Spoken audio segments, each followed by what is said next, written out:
Today special recipe వచ్చేసి pineapple రవ్వ కేసరి అండి. చాలా టేస్ట్గా ఉంటుంది. ఒకసారి మీరు కూడా ట్రై చేయండి. ఈ వీడియో ఫాలో అవ్వండి.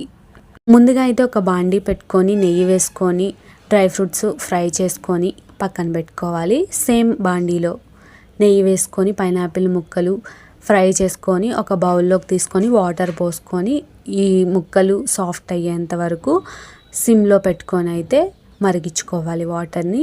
సేమ్ బాండీలో కొంచెం గీ వేసుకొని 1 కప్ రవ్వ వేసుకొని ఫ్రై చేసుకోవాలి.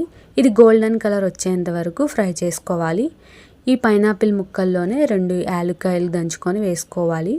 ఇది ఫ్రై అయిపోయింది. ఇప్పుడు ఈ పైనాపిల్ వాటర్ వేసేసుకోవాలి. దీంట్లో కొంచెం నేను కలర్ ఫుడ్ వాటర్ కూడా యాడ్ చేస్తున్నాను. చాలా బాగుంటుంది లుక్ వైజ్. పైనాపిల్ ఫ్లేవర్ కలర్లో తీసుకున్నాను. దీంట్లో మీ టేస్ట్కి తగ్గట్టు షుగర్ కూడా యాడ్ చేసుకోండి. ఇంకా ఫైనల్గా కొంచెం గీ వేసుకొని కలుపుకోవాలి. డ్రై ఫ్రూట్స్ కూడా వేసుకొని మిక్స్ చేసేసుకొని సర్వ్ చేసుకుంటే రెడీ అయిపోయినట్టే. పైనాపిల్ రవ్వ కేసరి టేస్ట్ అయితే చాలా బాగుంది. ఒకసారి మీరు కూడా ట్రై చేయండి. ఈ వీడియో నచ్చితే లైక్ చేసి ఛానల్ని సబ్స్క్రైబ్ చేసుకోండి.